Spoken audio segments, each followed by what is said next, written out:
E aí, pessoal, como vai? Tudo bem? Hoje nós vamos começar a primeira semana do patch 3. O patch mudou um pouco, você deve ter percebido, né? E finalmente, ele ficou do jeito que eu imaginava que ele ficaria. Tiraram aquela chatice de podcast, tiraram aquelas sugestões bestas de vídeos do YouTube que fizeram antes, e finalmente, nós temos um patch totalmente mais acadêmico, né? Na minha visão ficou bem melhor. O que você acha? Ficou melhor ou não? Muito bem, nessa semana nós vamos falar de dois autores. Um que é super conhecido e uma que não é tão conhecida assim. O primeiro autor, ele é o Jean-Paul Sartre, né? Ele é um filósofo francês do século XX e ele vai propor uma filosofia muito interessante que não começou com ele. Muita gente acha que começou com ele, mas não começou, né? Um dos primeiros escritos de Sartre é de 1936, sendo que já tinha gente que falou praticamente o que ele falou em 1914 na Espanha, por exemplo, né? Então, o que você precisa entender do Sartre é o que eu vou explicar agora. E com isso você vai conseguir responder todas as questões que vão vir nas atividades. E eu vou tentar explicar as atividades uma por uma também, tá certo? Então olha só. O Sartre tem um pensamento muito conhecido que é traduzido na seguinte frase: a existência precede a essência. Sartre, ele não acredita que nós temos uma natureza humana. Ele não acredita, por exemplo, que como os animais, a gente é regido pela nossa natureza. Se você quiser relembrar o que eu falei sobre natureza e cultura, dá uma olhada nesse outro vídeo que eu fiz, para você refrescar um pouco a sua memória. Nós já tratamos disso. Então, olha só, qualquer bicho na natureza, ele tem uma essência que o define. O exemplo que eu gosto muito de dar é o de um cachorro dentro da igreja. Você já viu o cachorro dentro da igreja? Tem sempre. Então o que acontece? Quando o cachorro ele entra na igreja, ele não entra porque ele pensa em entrar na igreja para procurar alguma ascese espiritual, certo? Ele entrou na igreja. Imagina você que você está lá, o padre está pregando, ou o pastor está pregando sobre castidade. E você está lá pensando e refletindo sobre aquilo. E aí o cachorro está no seu banco. E no banco do vizinho tem outro cachorro. E entre os dois bancos, no corredor, tem uma fêmea. E a fêmea está no cio. Se um cachorro sentir que o outro cachorro está ameaçando a fêmea dele, o que vai acontecer? Eles vão brigar ali dentro da igreja, enquanto o padre está pregando sobre paz, sobre castidade, e vão copular com a fêmea ali mesmo. Por quê? Porque o cachorro não pensa, eu deveria segurar a onda aqui um pouquinho e deixar para marcar com ela mais à noite, ou pelo menos lá fora. O cachorro não pensa isso. Professor, isso é muito óbvio. É óbvio. A essência ou a natureza que rege os animais, ela é muito óbvia.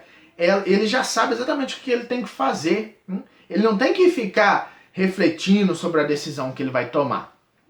Então, a existência de um animal, ela é guiada pela essência que ele já tem. Você pode chamar de natureza ou instinto que ele tem. O homem não é assim, é lógico. Mesmo que tenha uma pessoa ali junto com você na igreja, que você tenha desejos por ela, você não vai fazer nada ali dentro da igreja se for uma pessoa sensata. Não é não? Você tem toda uma série de rituais sociais para você conseguir a cópula. Deu para entender o que eu estou querendo dizer? O que eu quero dizer com esse exemplo é que você, para agir, você faz uma equação de pensamentos para poder fazer qualquer coisa na vida. Tudo que você faz é uma decisão que você toma e que não é predestinada pela sua natureza. Você mesmo é que escolhe, certo? Muito bem, então você é livre para escolher, coisa que os bichos não são. Se você é livre para escolher, a sua existência ela é guiada por uma essência, por uma natureza ou por um instinto igual aos bichos? Lógico que não. A sua existência é guiada pelas decisões que você faz. Então você não é de antemão bonzinho ou malzinho. Você não é de antemão honesto ou desonesto. Você não é de antemão caridoso ou não caridoso. Certo? Você se faz caridoso, honesto, bonzinho ou malzinho através das suas decisões. Então a existência, quem faz é você, nas suas decisões. Então, o que você é, ou seja, a sua essência, ou o que você poderia chamar de a sua natureza, ela é feita através das decisões que você toma. Por isso, a existência, ela vem antes da essência no ser humano. Esse assunto cai a torto e a direito em vestibular e em concurso público. Qual é o significado dessa frase do Sartre? A existência precede a essência. É que nós, seres humanos, ao contrário dos bichos e das coisas, não temos essência. Nós construímos a nossa própria essência através da nossa existência. Então a existência ela é feita. A essência é um produto das nossas decisões.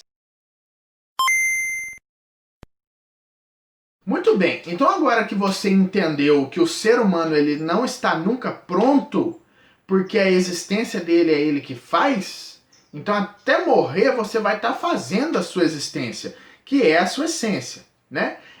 Qual que é a relação dessa perspectiva filosófica do Sartre com esse trecho da música que o autor do PET colocou aí para você? Se você se prender à primeira impressão de qualquer coisa no mundo, pela perspectiva sartriana, você está se prendendo a um erro. Por quê? Porque aquela primeira impressão, ela não é capaz de te dar, de verdade, a noção do que aquilo ou aquela pessoa é de fato. Até porque a pessoa não está pronta, ela não é nada ainda, ela está sendo, né? Ela está se construindo.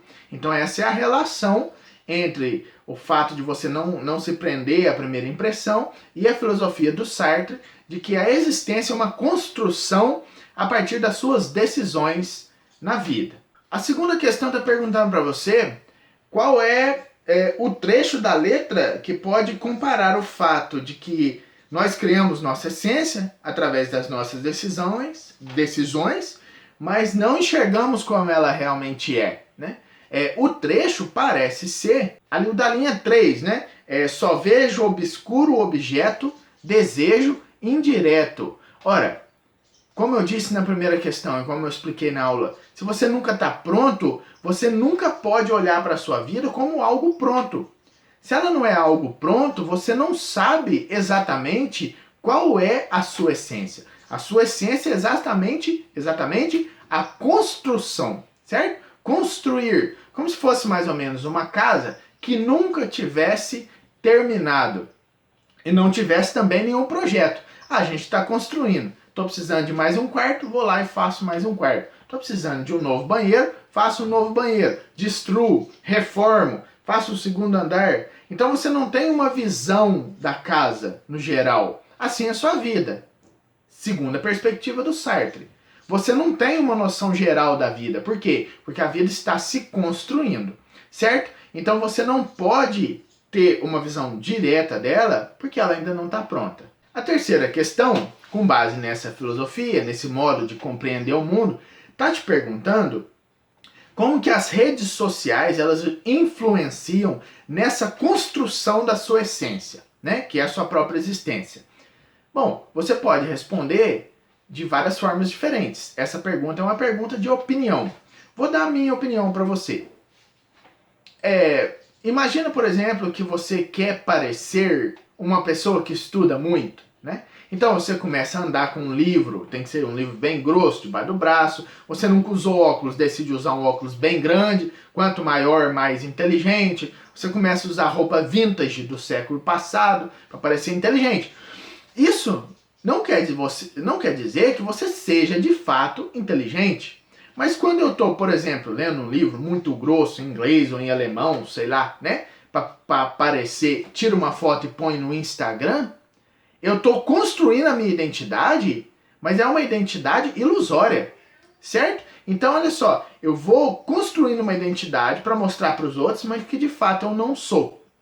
Lógico que eu não estou dizendo que você possa se tornar uma pessoa assim, mas quando você começa a usar das redes sociais para mostrar algo que você não é, você está construindo uma essência imaginária. Em outras palavras, você está sendo inautêntico, certo? É só uma cosmética de saber, de ser inteligente. A quarta questão também é uma outra questão de opinião. Então ele está perguntando quais são as suas decisões que mais marcaram a construção da sua existência hoje, né? Em outras palavras, a pessoa que você é hoje, ela foi marcada pelas decisões que você fez ao longo da vida, né? Até onde você está hoje. Então, o autor do PET está pedindo para você refletir um pouco e tentar identificar quais são as decisões que mais te marcaram e que te fizeram chegar onde você está hoje, né? As questões 5 e 6, elas são baseadas num trecho de uma conferência do Sartre que é chamada de o existencialismo é um humanismo. Para não complicar muito e para você compreender o que eu estou querendo dizer, vê de novo isso que eu expliquei sobre existência e essência, e agora eu vou fazer um resumo rápido, né? Você não tem uma natureza que te define. As suas decisões não são tomadas de antemão, ou estão escrito nas estrelas, ou Deus colocou na sua cabeça o que você deve fazer em cada situação da vida. O livre-arbítrio ou a liberdade é aquilo que define a sua existência. Certo? Você não tem essência para Sartre. Você é uma pessoa que se constrói, que se faz ao longo da vida com as decisões que você tomou. Dessa maneira, a filosofia do Sartre é conhecida como existencialismo, certo? É a existência que vai se construindo, sem ter por fundo uma essência que a defina. Então, qualquer pessoa que diz eu nasci para ser professor, ela está errada. Você não nasceu para ser nada. Você vai construindo o que você é. Isso na perspectiva do Sartre. Ah, Deus tem um plano para mim. Primeiro que Sartre não acreditava em Deus, né? Então se não tem Deus, não tem plano. Se não tem plano, a gente está jogado no mundo e precisa viver a partir do que a gente tem. Então, por exemplo, hoje deu certo de eu ser professor. Amanhã, por causa da pandemia, fecham as escolas durante 5 anos, o que eu vou fazer na vida?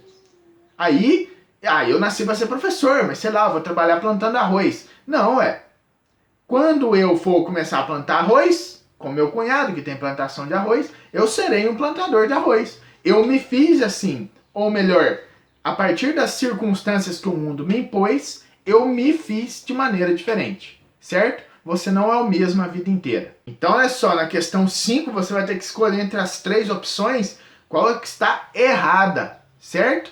Então qualquer questão que comentar que você é determinada a algo, que já tem um projeto de qualquer modo por trás das decisões que você toma, é uma questão errada dentro da filosofia do Sartre. Essa explicação que eu dei também te ajuda a entender a questão 6, ou seja, a liberdade como uma escolha incondicional.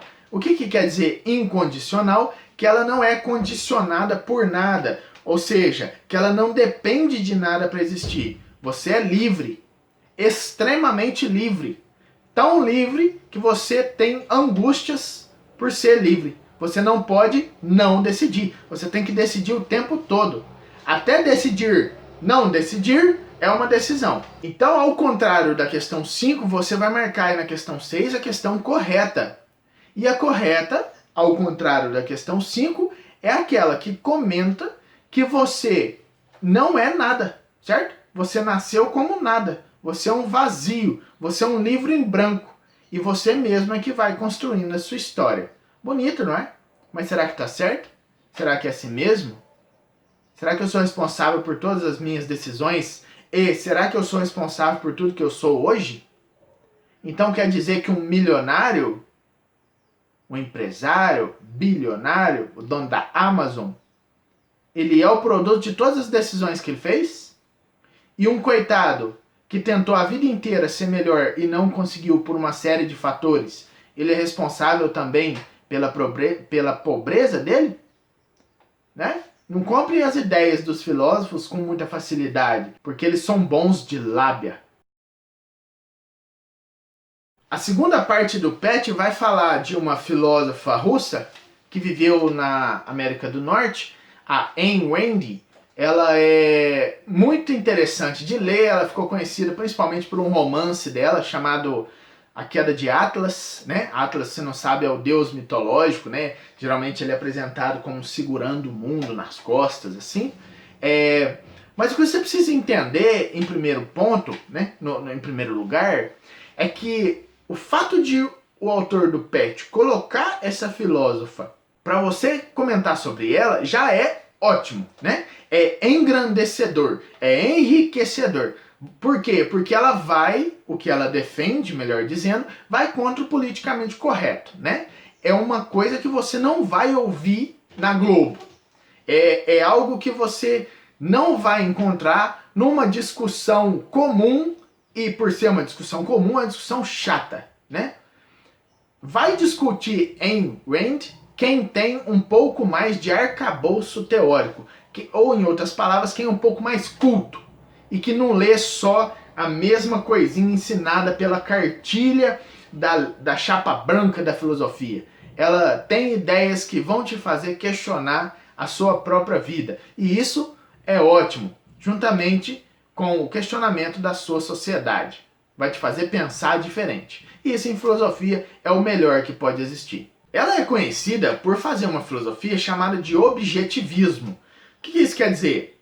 Rapidamente, né, porque o vídeo já está ficando muito grande, é que a realidade, isso que você encontra fora de você, ou mesmo aquilo que você interpreta dentro de você, a realidade, o que é real, ele tem uma existência objetiva, certo? Então não depende de uma ou outra pessoa dizer o que é real. O real é o real, e você só absorve o real e pensa sobre ele, reflete sobre o real. Nessa reflexão sobre o real, a sua principal ferramenta é a razão, certo?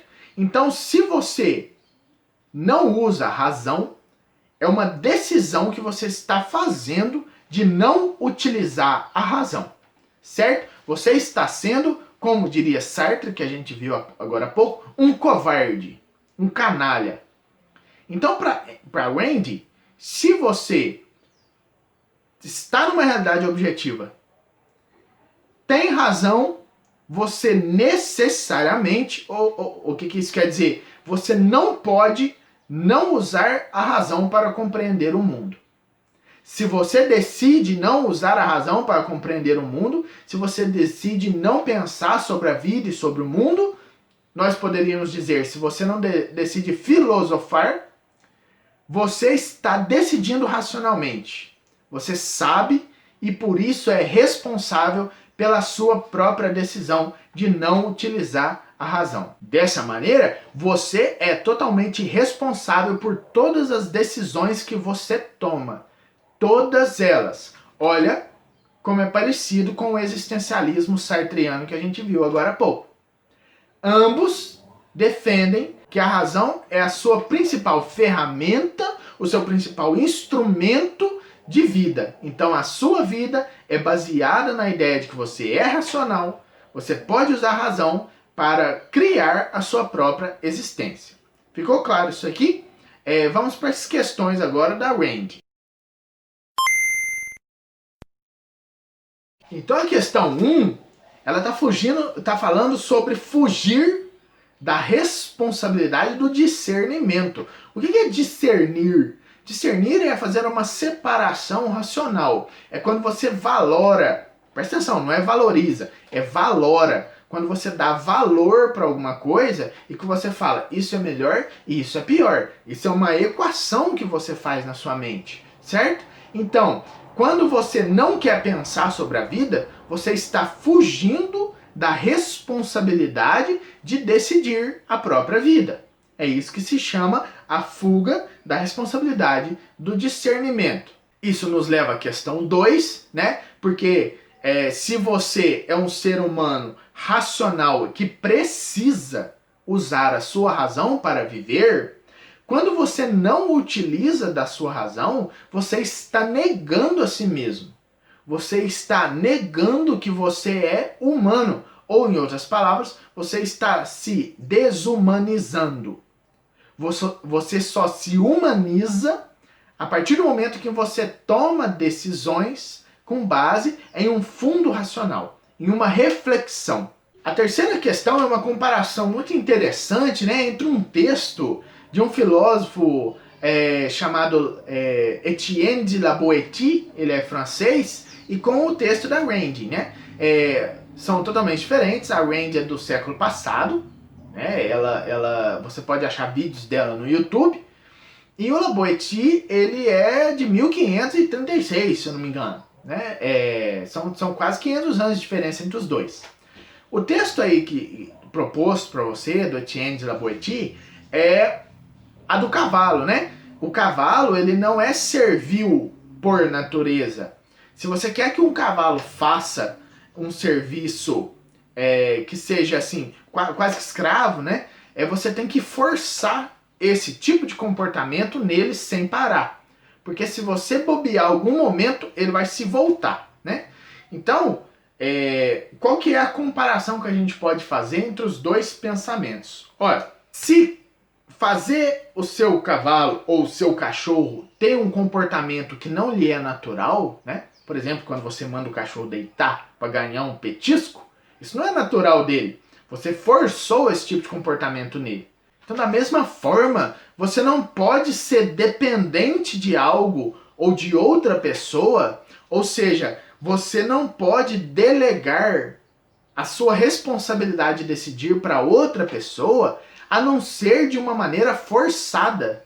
Porque para Rand isso é antinatural. Por quê? Porque o natural é você agir com a sua razão, tomar as próprias decisões. Então, assim como no cavalo que é forçado a ter um comportamento de servidão, do mesmo modo, um homem ou uma mulher pode ser forçada ou forçado a ser dependente das decisões tomadas por outra pessoa, né? Em outras palavras, a não ser autônomo. Você só se humaniza quando age com a própria razão. Isso nos leva a outra questão, né? A letra B dessa questão 3, que é do livre-arbítrio. Ora, se você tem que agir com base na sua razão, então a sua liberdade, o seu livre-arbítrio, é aquilo que de mais importante você tem na vida. Ou como ela diz, é o conceito máximo na vida do ser humano. Espero que vocês tenham gostado da aula. Sei que ficou grande, mas o tema dessa semana foi dividido em dois, né? Eu tinha que explicar dois filósofos. Então, se você tiver alguma dúvida, me manda uma mensagem durante as nossas aulas ou deixa um comentário que eu vou responder para você. Ok? Bons estudos!